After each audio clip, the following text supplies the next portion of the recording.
In Oxford in the 1950s, there was a fantastic doctor who was very unusual, named Alice Stewart.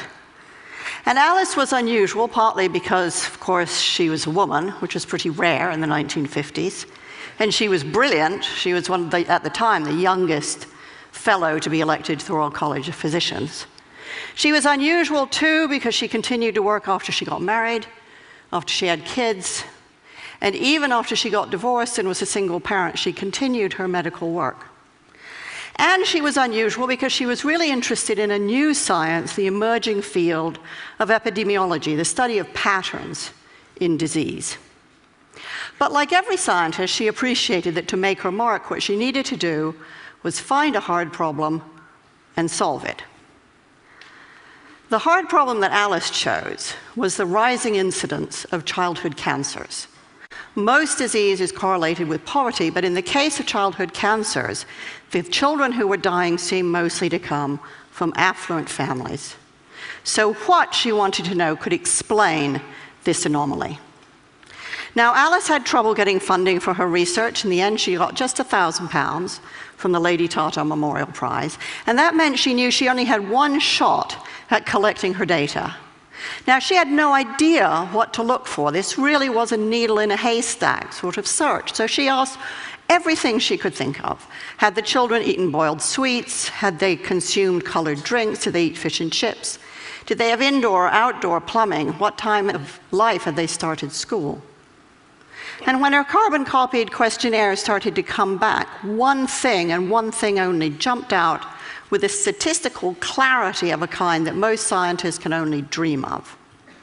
By a rate of 2 to 1, the children who had died had had mothers who had been X-rayed when pregnant. Now, that finding flew in the face of conventional wisdom. Conventional wisdom held that everything was safe up to a point, a threshold. It flew in the face of conventional wisdom, which was huge enthusiasm for the cool new technology of that age, which was the X-ray machine. And it flew in the face of doctors' idea of themselves, which was as people who helped patients, they didn't harm them. Nevertheless, Alice Stewart rushed to publish her preliminary findings in The Lancet in 1956. People got very excited. There was talk of the Nobel Prize. And Alice really was in a big hurry to try to study all the cases of childhood cancer she could find before they disappeared. In fact, she need not have hurried. It was fully 25 years before the British and American medical establishments abandoned the practice of X-raying pregnant women. The data was out there, it was open, it was freely available, but nobody wanted to know. A child a week was dying, but nothing changed. Openness alone can't drive change. So for 25 years, Alice Stewart had a very big fight on her hands.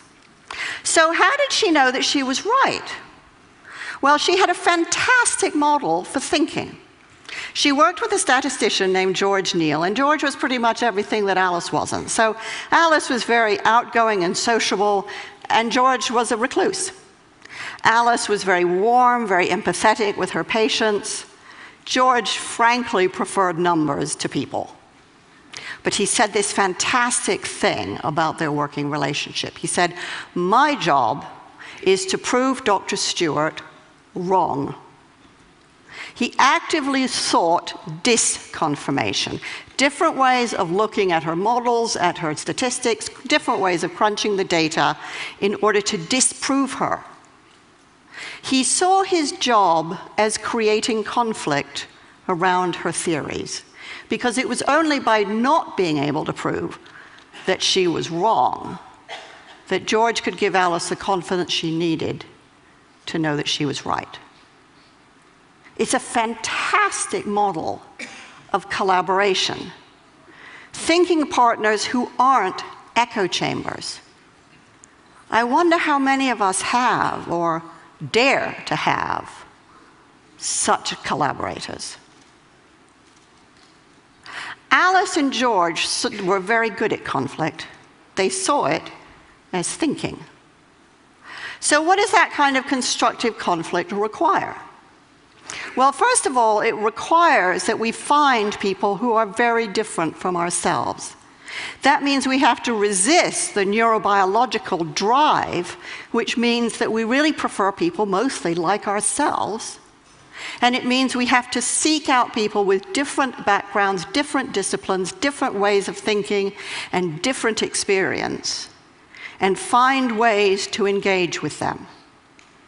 That requires a lot of patience and a lot of energy.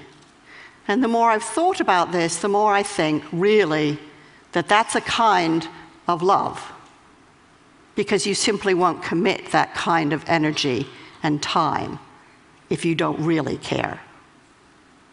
And it also means that we have to be prepared to change our minds. Alice's daughter told me that every time Alice went head-to-head with a fellow scientist, they made her think and think and think again. My mother, she said, my mother didn't enjoy a fight, but she was really good at them. So it's one thing to do that in a one-to-one relationship. But it strikes me that the biggest problems we face, many of the biggest disasters that we've experienced, mostly haven't come from individuals, they've come from organizations, some of them bigger than countries, many of them capable of affecting hundreds, thousands, even millions of lives. So how do organizations think? Well, for the most part, they don't. And that isn't because they don't want to. It's really because they can't. And they can't because the people inside of them are too afraid of conflict. In surveys of European and American executives, fully 85% of them acknowledged that they had issues or concerns at work that they were afraid to raise. Afraid of the conflict that that would provoke, afraid to get embroiled in arguments that they did not know how to manage and felt that they were bound to lose. 85% is a really big number. It means that organizations mostly can't do what George and Alice so triumphantly did. They can't think together. And it means that people like many of us who have run organizations and gone out of our way to try to find the very best people we can mostly fail to get the best out of them. So how do we develop the skills that we need? Because it does take skill and practice too. If we aren't going to be afraid of conflict, we have to see it as thinking, and then we have to get really good at it. So recently, I worked with an executive named Joe, and Joe worked for a medical device company. And Joe was very worried about the device that he was working on. He thought that it was too complicated, and he thought that its complexity created margins of error that could really hurt people. He was afraid of doing damage to the patients he was trying to help. But when he looked around his organization, nobody else seemed to be at all worried. So he didn't really want to say anything. After all, maybe they knew something he didn't. Maybe he'd looked stupid. But he kept worrying about it. And he worried about it so much that he got to the point where he thought the only thing he could do was leave a job he loved. In the end, Joe and I found a way for him to raise his concerns. And what happened then is what almost always happens in this situation. It turned out everybody had exactly the same questions and doubts. So now Joe had allies. They could think together.